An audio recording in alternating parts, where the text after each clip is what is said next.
Korea is issuing a new threat to the U.S., warning of a, quote, super mighty preemptive strike.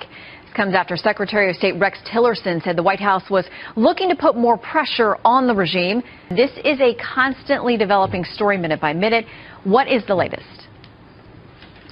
You're right, Shannon. There seems to be a lot of back and forth at the moment as the U.S. and their allies consistently say that the North Korean regime must change its ways. The regime continues to threaten these attacks. And as you say today, they have threatened a super mighty preemptive strike, saying that they could immediately wipe out U.S. forces in South Korea and also strike the U.S. mainland, reducing them to ashes. Their provocations now seem to be ratcheting up. But Secretary Tillerson, his response was as measured as ever. We're reviewing all the status of North Korea, both in terms of state sponsorship of terrorism, as well as all the other ways in which we can bring pressure to bear on the regime in Pyongyang. So no let up from North Korea, but continued pressure from the administration to try and solve this awful problem. Shannon? Okay, so China, obviously, Benjamin, a key player here. The president's talked a lot about our growing role with them, his chemistry with their top leader. What does that country now have to say about how this is playing out? You know, Shannon, there's been sort of mixed signals from them. Of course, China has a relationship with North Korea. They have done for some time, and that's not going to change overnight. But they are getting frustrated with the regime. You know, the U.S. has a pretty good relationship with China on this at the moment, as seen with Trump's meeting with the president in Mar-a-Lago. But the Chinese say they are opposed to any U.S. unilateral sanctions and action in Korea. And they've also said that at the moment, they continue normal relations, including normal business contacts, with the rogue state. Meanwhile, the U.S. and South Korea continued joint exercises named Max Thunder to serve as a deterrent as tensions mount. About 100 aircraft, including F-16s, took part in the drills aimed at checking the Air Force's air battle and surgical strike capabilities in an emergency situation. So very tense situations in the Korean Peninsula, but the U.S. still saying the era of strategic patience is over. All options remain on the table. We are seeking peace, not begging for it. We will defend the peace and security of our nation by our own might. Our army is at a state of maximum alert to respond to the US military build-up. If we notice any sign of assault on our sovereignty, our army will launch merciless military strikes against the US aggressors wherever they may exist, from the remote US lands to the US military bases in the Korean Peninsula, like those of Japan and elsewhere. The recent US maneuvers and the previous ones, which the US keeps saying are annual defensive routines, have revealed the hostile intentions of the US. Those moments fall within the scenario of preemptive strikes that are directly targeting our supreme command and strategic positions, like our missile and nuclear capabilities. The new Trump administration should look to the world with open eyes. The time of dictating orders by brandishing the US military might has gone. If those businessmen in power in the US thought they could intimidate us with military or sanction threats, as the Obama administration used to do and failed, they will soon find out such threats are useless. Unless the US abandons its hostile policies against North Korea, there will be no chance for any future bilateral meetings at any level. It is a prerequisite that Washington gives up those antagonistic policies against us. The six-party talks aimed at making the Korean Peninsula free of nuclear weapons were throttled at birth. They no longer exist. The nuclear weapon in our possession is not an illusion. It is not a commodity that can be traded for American dollars, nor is it for sale. So it cannot be put on the negotiating table with the aim of taking it away from us. The United States of America will always seek peace, but under President Trump, the shield stands guard and the sword stands ready. Rest assured, under President Trump's leadership, the United States will continue to protect our people and our allies, and to strengthen the bonds between us today, tomorrow, and every day that follows. History will attest, the soldier does not bear the sword in vain. And those who would challenge our resolve or our readiness should know we will defeat any attack and meet any use of conventional or nuclear weapons with an overwhelming and effective American response. Part of the response to the increase in provocation from Pyongyang was supposed to be the deployment of another US carrier and its supporting ships. Just over a week ago, the US government implied that the ships were on their way to the Korean Peninsula. We are sending an armada, very powerful. We have submarines, very powerful, far more powerful than the aircraft carrier, that I can tell you.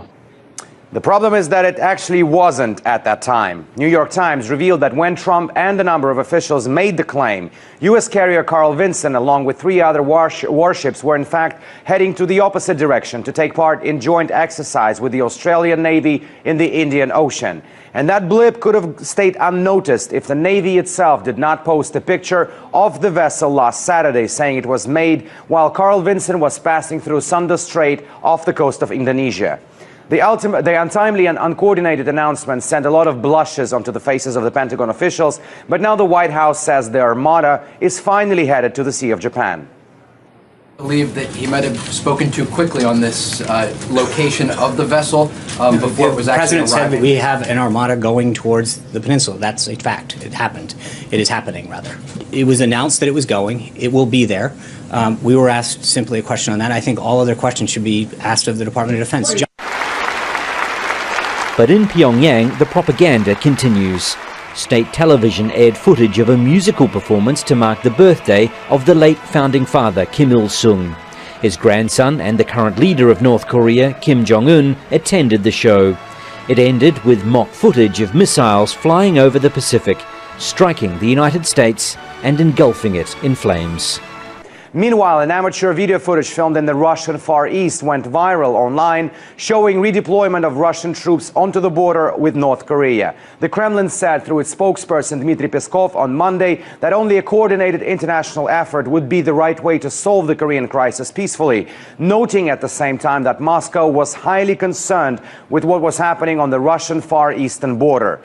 Уважаемые коллеги, начинаем пресс-конференцию глав внешнеполитических ведомств России и Сенегала. Мы не приемлем ядерные, ракетные, авантюрные действия Пхеньяна в нарушении многочисленных резолюций Совета Безопасности ООН, но это отнюдь не означает, что можно таким же образом нарушать международное право, применяя силу. Я очень надеюсь, что односторонних действий, наподобие тех, которых мы видели недавно в Сирии, не будет.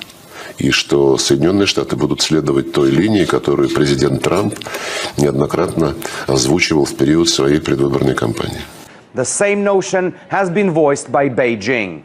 So things may have calmed down a little bit for now, but the situation can hardly be described as stable. The U.S. fleet is expected to arrive by the coast of the Korean Peninsula early next week. To the members of the Security Council, I must say, enough is enough. Nuclear powers understand their responsibilities. Kim Jong shows no such understanding. His abusive use of missiles and his nuclear threats show that he is begging for war. War is never something the United States wants. We don't want it now. But our country's patience is not unlimited. What we've heard from Haley is nothing new, actually. Only yesterday, the U.S. Defense Secretary Jim Mattis said that Washington will use any means necessary to defend itself from North Korea. Washington has been threatening military action for weeks, and the rhetoric has been growing stronger and stronger since the beginning of August, when Trump threatened DPRK with fire and fury. Thankfully, it doesn't go beyond threats. But at the same time, Washington hasn't really proposed a viable solution, except for sanctions, which Russia and China, however, have been calling for North Korea to return to dialogue. A comprehensive settlement to the nuclear and other issues plaguing the Korean Peninsula can be arrived at solely through political and diplomatic channels. We reiterate our readiness to help this process via the implementation of the initiative proposed by Russia and China. A comprehensive settlement to the nuclear and other issues plaguing the Korean Peninsula can be arrived at solely through political and diplomatic channels. We reiterate our readiness to help this process via the implementation of the initiative proposed by Russia and China. China and Russia have proposed an initiative for the denuclearization of the Korean Peninsula. It is practical and feasible and aimed at easing the tensions and preventing further escalation. Moscow and Beijing has proposed a roadmap for settling the crisis, calling for a freeze on North Korea's nuclear tests and